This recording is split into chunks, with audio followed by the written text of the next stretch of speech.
Hi, my name is Jay Sugarman, and I want to welcome you to Museum Open House. This ongoing series features and highlights many of the outstanding museums and other cultural institutions. The main purpose of most programs is to inform viewers about current and upcoming exhibits, various programs, resources, and other opportunities that are available for the general public. Today, via Zoom, we're exploring an exhibition that invites us to see one of the most familiar parts of our landscape in an entirely new way.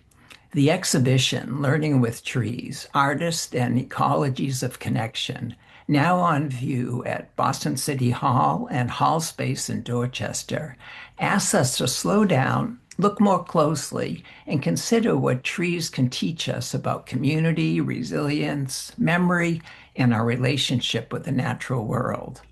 Through painting, photography, installation, and interdisciplinary artistic practice, the exhibition encouraged us to think differently about the connections between people, place, and the environment.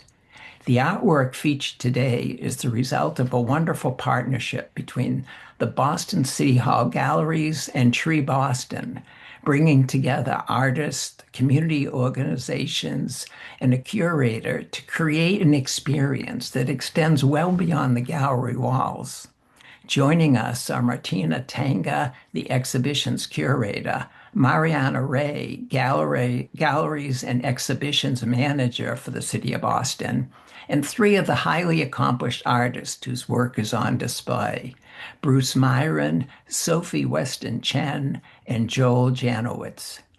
During the program, we'll learn how this exhibition came about, hear the stories behind the artwork, and discuss how art can inspire us to think more deeply about the landscapes we share and our responsibility to care for them. Let's start by meeting our guest. Welcome. So delighted you're all able to be here. Last week, I had the wonderful opportunity to visit Boston City Hall, tour the exhibition, learned a lot, admired the craftsmanship, and eager to hear more and have you inform viewers. But before we jump right to that, I think it would be of interest to just very briefly hear a little bit more about each of your backgrounds, perhaps professional, artistic practice, current position. Martina, would you please start? Yeah, absolutely. I'm so delighted to be here, Jay. Thank you so much for inviting all of us and for covering this exhibition. I'm currently the director of exhibitions at the American Federation of Arts, but this is a project that I started before that. And it's so I'm a curator and art historian by training and profession, and love to work with artists and bring kind of important questions to the public. Terrific, terrific. Mariana, welcome. A few words about yourself, please.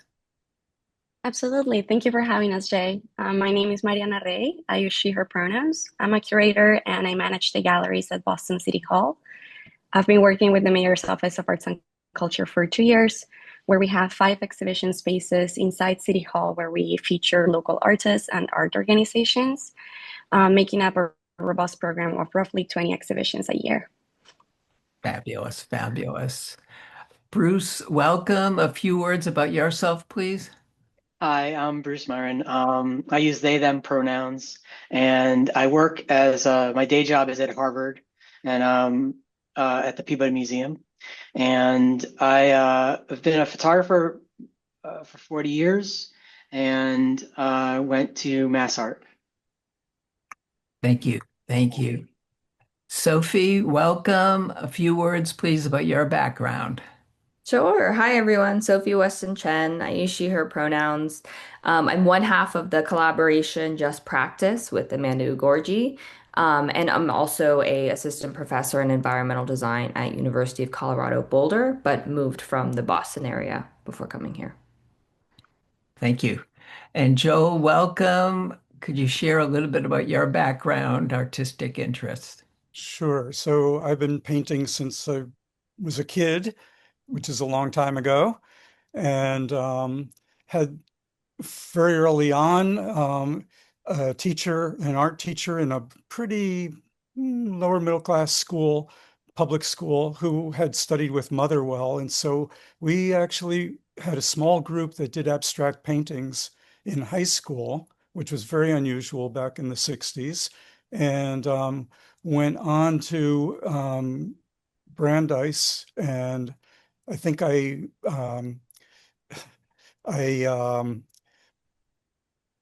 was struck by a Franz Klein painting show that was there, which led me to want to be there very much. And anyway, I flip-flopped for years between working abstractly and working representationally, and kind of combined the two ways of working. I've taught at a lot of colleges, at Wellesley College, at Harvard Summer School, at Brown University. And now I'm not teaching, so I'm doing my work full time and really enjoying that. Wonderful. Thank you. Martina, moving on to the exhibition, how did your partnership with Tree Boston begin, and what made them the ideal collaborator for learning with trees? Yes. I approached them actually. I approached David Mashulam, interested in the work that they're doing. I started thinking about this exhibition in 2021. It was sort of a pandemic project. You know, and exhibitions take a while to mature and kind of grow roots. If there's a lot of tree metaphors that you can appropriate. Sure. And I was just really impressed by the activism, their philosophy of community outreach and working with the community in Boston. And David is very interested in the arts, and we had this amazing first Zoom encounter where we both had to the side of our desks the exhibition catalog for a tree exhibition that happened in Paris in 2019 at the Fondation Cartier. So we just instantly had a connection and knew that we both were thinking along the same kind of trajectory, and came together from very two different worlds, but connected through our appreciation and desire to learn with trees. Building on that, how do you see art helping to advance Tree Boston's and I guess your goals of education, stewardship, and neighborhood engagement? Absolutely. Well, it's really all thanks to the artists, the three that are on this call, and the dozen or so that are at HallSpace. Um, I really believe artists have an incredible way of opening up and allowing us to see the world in different and vital ways. And they really build a connection. So, in drawing out this theme of kind of getting humans closer to trees and re reforming, rekindling a relationship with trees, artists play that vital link and carry us through. And it's really through the work of Bruce, Joel, Sophie, and just practice that allow visitors and audience members to connect. So it's really artists are this vital link. Mhm. As you're saying, the exhibition emphasizes trees as collaborators and teachers. How did that concept influence your selection of the artist?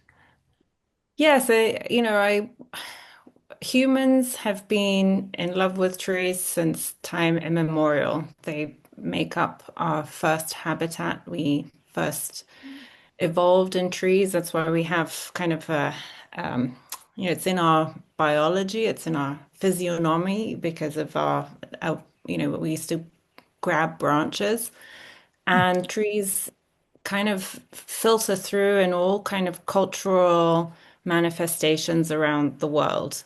And yet, though, there's been a slow detachment from our relationship with trees as they've fallen into the background of our kind of daily lives. And I think rekindling this relationship is also part of refinding some of our humanity and a really vital step in terms of reorientating ourselves in the way that we live in the world. When visitors leave learning with trees, what's one question or reflection you hope stays with them? I hope that they walk into the streets and the artists that are at Boston City Hall really think about trees in the urban environment, trees in the city. And I hope they'll walk straight out of City Hall onto the plaza and meet those young trees that have been planted recently with the reshaping of that urban space. And I don't know, and become friends with them. I mean, we it's funny, we operate on such different speeds. That trees live approximately 5 times longer than humans. I often wonder, what does a day feel like to a tree if time is moving on a different speed to that? But they're responsive to touch. They are aware of their surroundings. They're incredibly intelligent beings. And so know that you can go up to a tree and feel its bark or feel its leaves, that they will feel that human connection too. So I just hope that people will come outside and look at trees in a different way. Terrific. Thank you. Mariana, what made Boston City Hall Galleries interested in partnering with Tree Boston on the exhibition Learning with Trees? When Martina got in touch with us, we were already planning an exhibition cycle centered on environment. Ah, Learning with Trees is one of 5 exhibitions that we have on view right now through August 14 that are all approaching environmental advocacy. hmm. So it was really perfect timing, and we were excited to bring a guest curator in. Her vision aligned very naturally with the program that we wanted to offer. And having Tree Boston as a partner was like the perfect groundwork to have a community outreach that extended the gallery walls and went back into the community. How can public art exhibitions encourage residents to become more involved, caring for their local environment? I think what's special is that we have an audience that it's a combination of folks that are intentionally visiting the exhibitions and others that are finding our galleries because they're entering the building to access a different type of service. So first, there's an element of surprise that I think can be really powerful. Are folks that are leaving their house without knowing that they're going to find local contemporary art that day. And I think we're also aiming to present a lot of ideas through the exhibitions that we have on view that can be more attainable and tangible than reading a report or reading the news. So I think what we have on view, it's a vehicle for folks to connect with real issues that are around them that often feel very abstract. If someone leaves the exhibition inspired to take action, what are some ways they can be involved in supporting Boston's urban forest and environmental justice initiatives? I think there's a few, and I think that's what's exciting to be partnering with Tree Boston. So obviously through them, I think there's a lot of ways to get involved, but directly through the city, there's a few things that you can do. One is reduce pollution and carbon emissions. Most of the carbon emissions in Boston come from buildings, and that includes your house. So people can go to boston.gov/save and they can get in touch on ways that they can directly reduce their emissions and very likely save money on their electricity bill. You can also call 311 and request a tree to get planted right in front of your house or your business and increase the tree canopy in the city. And you can also be in touch with the Boston Parks and Recreation Department and sign up for their newsletter and join a park cleanup opportunity. What have been some of the reactions or feedback, perhaps observations you've received or again observed from participants, visitors at the exhibition? I think what's very unique about this show is that it's hyper local. We're not only working with local artists, we're working with local artists thinking about the local environment. And so I think that's what's really special about the conversations that we've been having is that people recognize the architecture in Somerville, they recognize Harvard Square, they get excited to see their neighborhood, either Roxbury or Dorchester, in a map. So I think it gives agency to the constituents that we serve and remind them that we are thinking of them and that access to green space is a priority for the city. Um, and it makes something that can feel so unattainable very tangible. Wonderful, wonderful. Thank you. Bruce, what Yes. attracted you to participate in the exhibition? Um, well, Martina asked me. That's a big thing. I really, for me, showing work in this space is particularly interesting because I want my work to get to be seen by not just art people, but by everybody. And I want it to, like Martina and Mariana said, that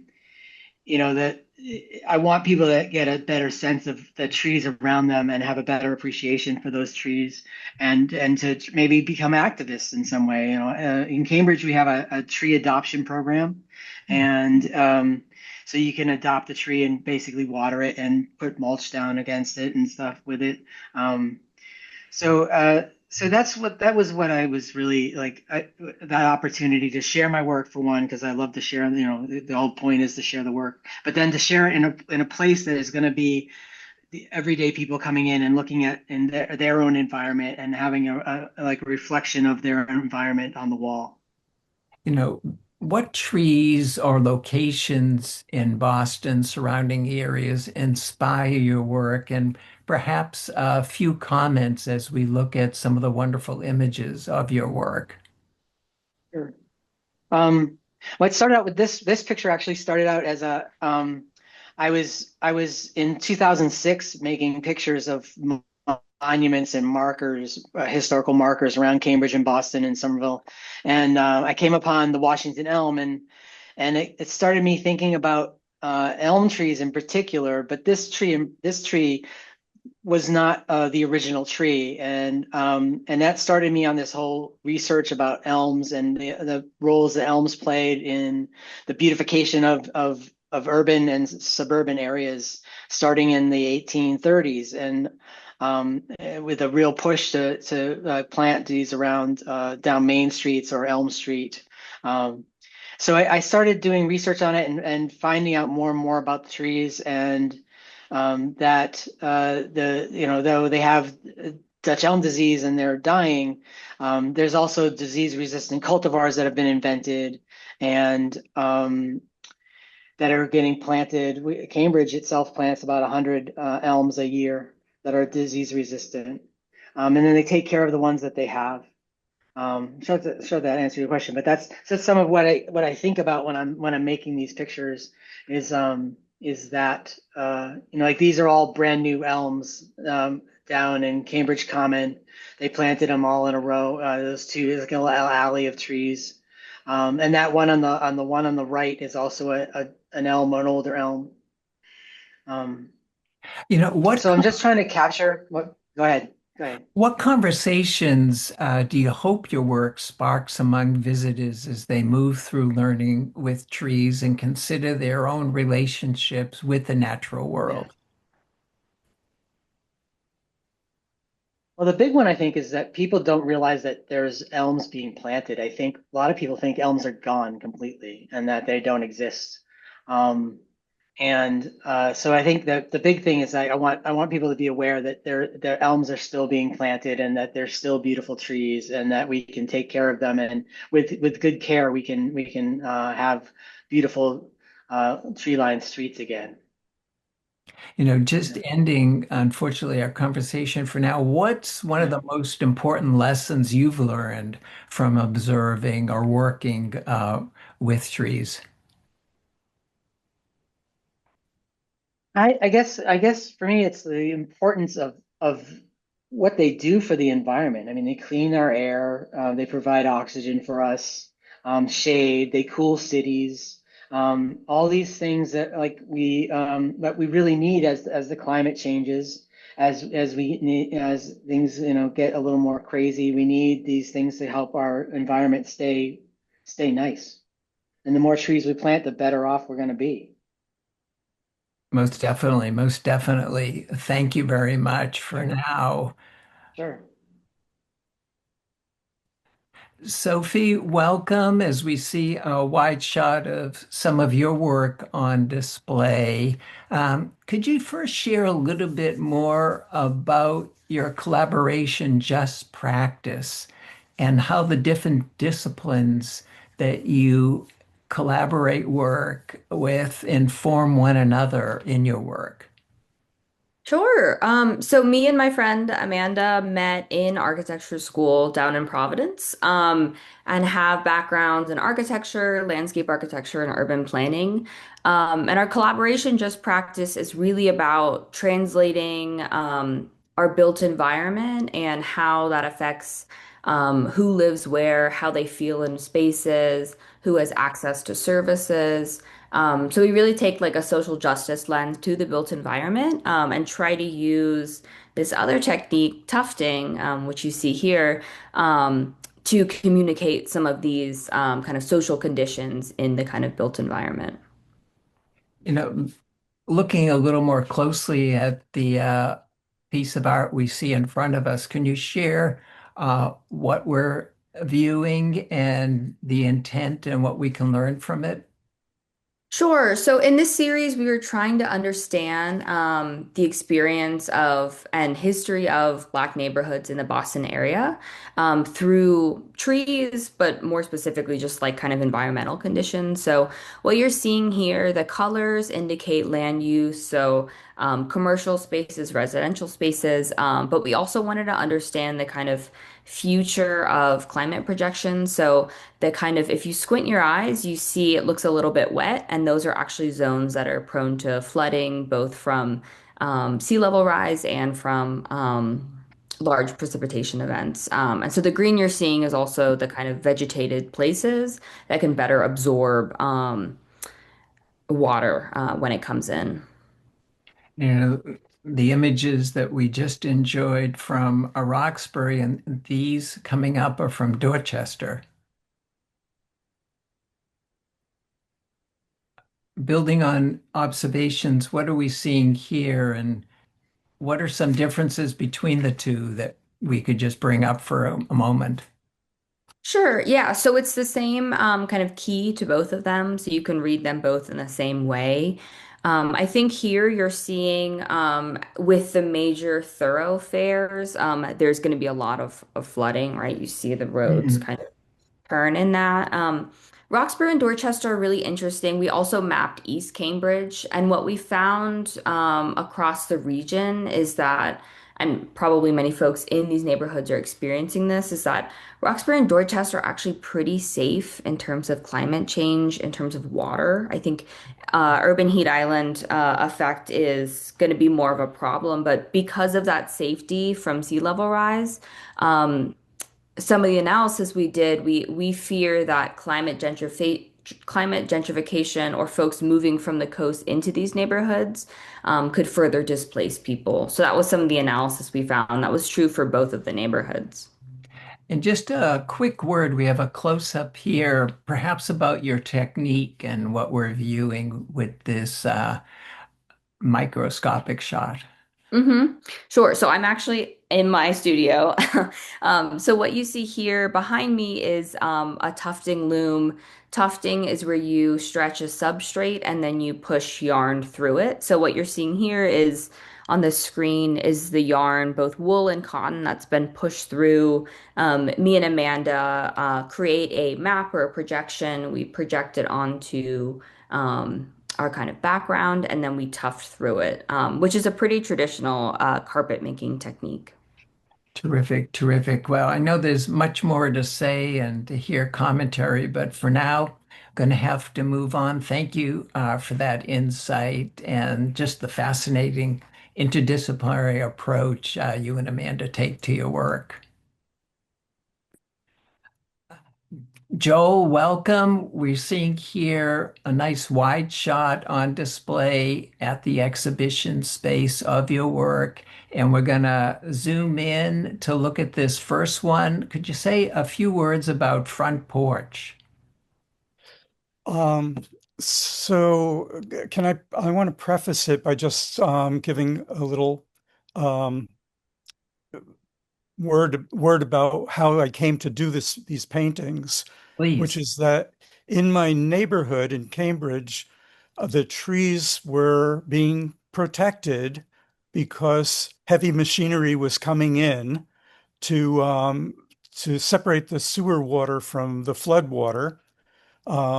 And so all the trees were being wrapped with 2x4s and plastic fencing. And um, I avoided looking at this for quite a long time, probably up to a year, Mm. because this process went on for quite a long while. Um, and earlier, I think it was Bruce maybe, who was talking about seeing what's around us. And seeing is really the first step, I think, for me, because it took me so long to actually pay attention Mm. and not think this is the ugliest thing I've ever seen. I don't want to look at it. And I started looking at it and I started to think, this is kind of amazing um, that we're both protecting the trees and making, this ugly plastic um, petrochemical Mm. protection of dead trees, 2x4s and plastic fencing. Um, but but its purpose was also protection.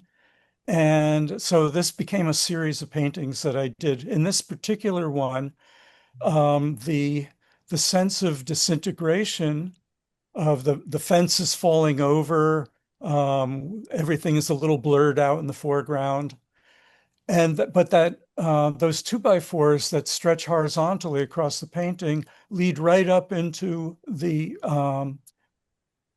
porch of the house behind it. So I'm kind of visually making um, a connection and a an interrelationship between our own lives, where we live, and the trees that are around us, and in fact needing some more awareness than we give them. Mhm, mhm. Joe, while we won't have time to hear some of the background and insight about your work that we're going to be scrolling through, what do Yeah. you hope visitors carry with them after spending time with your work in this exhibition? Well, I'm very pleased that the work is in the show. I was surprised that because it is a little disturbing, but I think it's the sense of seeing in a um, in a broader way what's actually around us, and to see both the ugliness and the beauty of it, and that awareness of seeing it, I think can open people's eyes to the political issues underlying some of the problems. Has participating in the exhibition changed in any way how you think about the relationship between art and environmental awareness? I think I go back to the same thing, is that getting people to see these things is a first step. Um, and beyond that, I just hope that that things get better for the trees and better for us, because we're all facing the same issues of a disintegrating environment.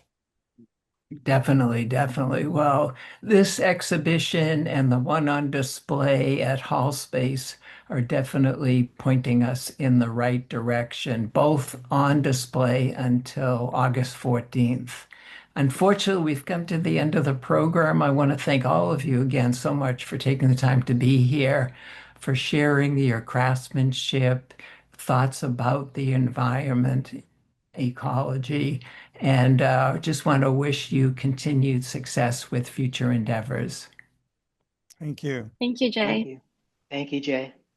Also want to thank those of you for watching and hope you be able to tune in next time.